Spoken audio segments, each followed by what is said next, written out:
भाई हमारे संघर्ष के साथी चेनाराम जी, रियाबड़ी के पूर्व सरपंच भाई हेमंत जी, पादुकला से रामनिवास जी, तो तमाम सम्मानित मंच और दूर दराज से आए हुए मेरी किसान सरदारी को मैं राष्ट्रीय लोकतांत्रिक पार्टी के प्रदेश कार्यकारिणी सदस्य होने के नाते आपका कोटि कोटि बारंबार। साथियों, लंबे समय से आप लोग देख रहे हो, जब भी 2018 में राष्ट्रीय लोकतांत्रिक पार्टी का उदय हुआ तो राष्ट्रीय लोकतांत्रिक पार्टी संपूर्ण समय में देखते हुए जब जहां भी राजस्थान का गरीब, किसान, दलित, मजदूर, अलिप, पिछड़े सब लोग दुखित थे, उनकी कोई आवाज नहीं सुन रहे थे, तो रालोपा के सुप्रीमो हनुमान बेनीवाल आपको लंबे समय तक देख रहे थे आप कि उन्हें लगा कि भारतीय जनता पार्टी व कांग्रेस इन गरीब किसानों को कुचलने के अलावा कुछ नहीं कर रहे हैं, तो उन लोगों ने पार्टी बनाई, पार्टी बना करके आपको एक प्लेटफॉर्म दिया। लेकिन दुर्भाग्य ये रहा कि हम लोग, हनुमान जी ने हमारे लिए दिन रात संघर्ष किया, लेकिन जब भी उनको समय मिलता था आप उनके सहयोग की, उस सहयोग को अपन अपेक्षा पूर्वक नहीं दे पाए। आप सब लोग देख रहे हो, ये रिया बड़ी पंचायत समिति लगभग 70 साल से है, लेकिन इसकी दुर्दशा एक पिछड़ी हुई अंतिम छोर पर पंचायत, ग्राम पंचायत की तरह थी। यहाँ पर हम लोग देखे 2018 में जब बहन इंदिरा देवी जी बावरी को टिकट दिया, हम लोग आपके गांव में आते थे, तब आपको भाजपा के लोग और कांग्रेस के लोग कहते थे कि ये तो गंवार लड़की है, अनपढ़ है, भेड़ बकरी चराती है, इस महिला को आप सत्ता दे दोगे तो आपका दुर्भाग्य हो जाएगा। लेकिन हम लोगों ने आपको एक ही विश्वास दिलाया कि हमारे पीछे, हमारे ऊपर जिसकी छत्र छाया है, आशीर्वाद है, वो किसान का बेटा, आज के समय का जिंदा भगत सिंह है। और आपको वादा देते हैं कि भगत सिंह के आदेशों के अनुसार आपके साथ, आपकी दिशा के अनुसार हम चलेंगे, कभी गलत नहीं करेंगे। और उसी का ही परिणाम हुआ। बहन इंदिरा देवी बावरी जब यहाँ से विधायक बन करके गई तो यहाँ पर कितनी टूटी हुई सड़कें थी। आज आप कहीं भी आ रहे हो, जो सड़कें देख रहे हो, आज के जनप्रतिनिधि कह रहे हैं कि वो सड़क हमारे कार्यकाल में हो रही है। ये कार्यकाल ही इनका है, क्योंकि बड़े प्रोजेक्ट होते हैं, सड़कें बनने में 2-2, 3-3 साल लग जाती है। आज तक मैं दावे के साथ कहता हूँ, जितनी भी रोडें बनी है और जितनी रिया उपखंड मुख्यालय में ये बड़ी रोडें बन रही है, ये तमाम राष्ट्रीय लोकतांत्रिक पार्टी को सुप्रीमो हनुमान बेनीवाल की बदौलत बन रही है।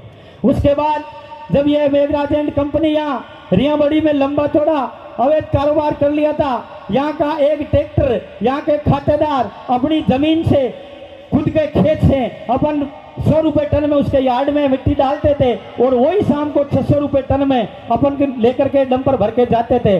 तो 600-500 रुपए वो बैठे बैठे यहाँ कमाते थे एक टन के। अपन कांग्रेस और भाजपा के लोगों के पास गए, कुछ उसका परिणाम नहीं हुआ। फिर हनुमान जी ने कहा कि बजरी के खिलाफ अपन को लंबी लड़ाई लड़नी है। उसका परिणाम हुआ रिया उपखंड मुख्यालय पर इतनी बड़ी तानाशाही थी। जब हम लोग अजमेर से आकर के मैं यहाँ 13 दिन तक 5 लोगों के साथ इस धरने पर बैठा, राजस्थान का शायद ये रियाबड़ी उपखंड मुख्यालय से ही मेघराज एंड कंपनी के खिलाफ पहला धरना प्रदर्शन था। आप लोग देखते थे, हम 5 लोग बैठे रहते थे, और आज इस मंच पर बैठे हैं कम से कम 50 लोग। और आप सब लोगों को ये पता है कि आप हमारे को देख करके जाते थे कि कुछ नहीं होना है, आप समय पर अपना टेंट उठा लो और चले जाओ। कई लोग मेरे को फोन करके कहते थे, विजयपाल जी आप इस बार गलत आदमी से दुश्मनी ले ली। लेकिन हमें ये आस थी, हनुमान जी ने एक ही बात कहा कि आप अपना झंडा वंडा लगा करके बैठे रहो, एक दिन सब कुछ होगा। उसी का ही परिणाम रहा कि आज से 2 साल पहले इसी प्रांगण, इसी पावन धरा पर राष्ट्रीय लोकतांत्रिक पार्टी के सुप्रीमो हनुमान बेनीवाल ने हुंकार भरी। और उस हुंकार का क्या परिणाम हुआ, यहाँ से सारे गुजरे टेंट हटा करके मेघराज कंपनी भाग गई। आज उस कंपनी की कितनी बड़ी दुर्दशा है। आए दिन आप देखते हैं कि रियाबड़ी उपखंड उन्होंने जो अवैध खनन किया, उनका लगभग 50 करोड़ रुपए की पेनल्टी उन पर निकली। अभी 4-5 दिन पहले ही थी। शाहपुरा, भीलवाड़ा, टोंक, बालोतरा, इनकी सबकी अलग अलग है। तो आप लोग जब सोच रहे थे कि इनका परिणाम कुछ नहीं होगा, लेकिन उसका ऐसा परिणाम हुआ कि आज वो सदियों तक भुगतेंगे। उनकी संपत्ति को कुर्क होने का आदेश आ गया। ये ताकत थी वो आपके लोकतांत्रिक में, आपके वोट की ये ताकत थी राष्ट्रीय लोकतांत्रिक पार्टी के सुप्रीमो हनुमान बेनीवाल की। तो साथियों, पिछले समय लगभग यहाँ 5 साल तक पहले कभी इस रिया उपखंड मुख्यालय पर कोई छोटा सा ज्ञापन देने हम लोग जाते थे तो रिया का यहाँ का चौकी का इंचार्ज होता था, वो आपसे बात नहीं करता था। SDM साहब, तहसीलदार, उनको तो बड़े अजीब समय पर देख पाते थे, हमें देखना अजीब नहीं होता। लेकिन पिछले 5 साल में आपने देखा, जब इंदिरा देवी जी बावरी आपकी विधायक थी, तो रोज SDM और तहसीलदार, जब राष्ट्रीय लोकतांत्रिक पार्टी का एक छोटा सा सिपाही जाता था आपकी समस्या लेकर के, वो बाहर आता, बड़ी तरीके से आपकी बात सुनता, और वो कोई अनलीगल 5 साल में काम नहीं हुए। लेकिन आप लोगों में रिया बड़ी उपखंड के लोगों को मैंने ये देखा, भूलने की बड़ी आदत है। आप लोग ये सोचा कि राष्ट्रीय लोकतांत्रिक पार्टी के लोग हैं, ये आ रहे हैं, लड़ रहे हैं, अपने लिए सारी सुख सुविधाएं हो रही है। लेकिन जब पिछले विधानसभा के चुनाव थे, उस चुनाव में बहुत शानदार माहौल था, लेकिन अपने ही कुछ चुनिंदे लोग उसी मेघराज कंपनी के पैसे लेकर के एक छोटे से गांव में जाकर के एक बैठक करके बड़ा मैसेज दिया पहले दिन, और हमारे अल्पसंख्यक भाई थे यहाँ पर, अब जब बूथों पे थे उनको सारा डिगमगाने का काम किया और माहौल खराब करने का काम किया। लेकिन उसमें आप से में ही कई लोग थे जिन लोगों ने ये गलती कर दी, और उसका आज गलती का परिणाम पिछले 1.5 साल से आप भुगत रहे हैं, 3.5 साल आपको और भुगतना पड़ेगा।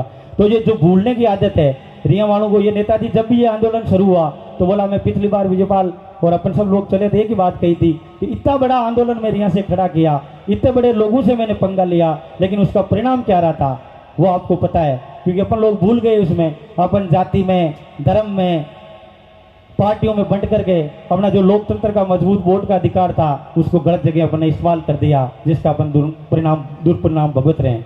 तो आप लोगों से यही मैं तो आशा करता हूँ कि आपकी लड़ाई लंबे समय से आप देख रहे हो, चाहे एक बजरी की लड़ाई नहीं, राष्ट्रीय लोकतांत्रिक पार्टी गरीब किसान मजदूर पर कोई संकट आता है तो उस संकट की खड़ी में कोई आपको राजस्थान में कहीं विपक्ष की भूमिका में नजर आते हैं तो रालोपा सुप्रीमो हनुमान बेनीवाल ही नजर आता है। चाहे आपके किसान का आंदोलन हो, जब मोदी जी ने 3 काले कानून आप पर थोपे थे, अपन लोगों को ये पता नहीं था उस बिल में क्या थे। हम लोग शाजापुर बॉर्डर पर उस समय 70 दिन तक वहाँ बैठे रहे, तो कई रिया से यहाँ के लोगों को फोन आते थे कि वहाँ आप क्यों खराब हो रहे हो, मोदी से पंगा लिया है बेनीवाल जी ने, ये पार नहीं पड़ेगा। उसी का ही परिणाम रहा कि वो 3 काले कानून नरेंद्र मोदी को वापस लेना पड़ा। तो इस भजन लाल सरकार की ज्यादा हैसियत नहीं, ये लीज के पट्टे 10 मिनट में निरस्त कर देगी। आपको धैर्य रखना है, आपको हनुमान बेनीवाल का साथ देना है। चाहे आप एसआई की भर्ती का आंदोलन पिछले लगभग 65 दिन से देख रहे हो, ऐसी बसती हुई बारिश में हनुमान बेनीवाल शहीद स्मारक पर आपके गरीब बच्चों के लिए वो बैठे हैं कि इनका हक खा गए कुछ लोग, तो वो भू माफियाओं को, बद्री माफियाओं को, पेपर माफियाओं को भगाने के काम, वो भी लड़ाई पिछले 63 दिन से आप देख रहे हो, और उसी में भी एक दिन आपको उनको सफलता मिलेगी। वो खाली ये लड़ाई उनके लिए नहीं लड़ रहे हैं, उनके परिवार में कोई सब इंस्पेक्टर में जाने वाले नहीं है, उनके परिवार में कोई लीज के पट्टे लेने वाले नहीं है, लेकिन वो लड़ाई आपके लिए लड़ रहे हैं। लेकिन समय, और ये याद रखना, जब अपना समय एक 5 साल में आता है उस समय आप हनुमान बेनीवाल को मजबूत कर दो। आपको 5 साल वापस कहीं आपके घर से निकलने की जरूरत नहीं। आपकी सारी सुख सुविधाएं, जितनी भ्रष्ट अधिकारी आपको परेशान कर रहे हैं, पिछले 1.5 साल में यहाँ के तहसीलदार, एसडीएम, एसएचओ का जो आतंक आप देख रहे हो वो पिछले 5 साल में आपने कभी नहीं देखा। खुली छूट है यहाँ पर। उनको ये तक आदेश है कि आने वाले अगले चुनाव में 28 में रिजर्वेशन हट जाएगा, यहाँ के कई दूसरे लोगों को टिकट मिलेगा, हम जो 3 चुनाव हारे हैं हमें उनकी क्षतिपूर्ति करनी है। ये सारी चीजें उस टाइम लोग कहते थे, लेकिन आप समझे नहीं, और अब आज उसका परिणाम आप भुगत रहे हो। तो साथियों, इस चीज का आपको विशेष ध्यान रखना पड़ेगा, और ये भूलने वाली आदत है, इसको सुधारना है। पंचायत राज के चुनाव आ रहे हैं, उस समय हनुमान जी बेनीवाल को ये लग जाना कि रिया वालों ने एक बार तो गलती कर दी, लेकिन इस बार वो वापस अपने लिए परेशानी उठा रहे हैं, उसका अपन को अच्छा परिणाम देना है। आप सब लोग दूर दराज से आए, एक बार पुनः आप सब लोगों का हार्दिक अभिनंदन व स्वागत। नेताजी अपने करीब पहुंच गए हैं।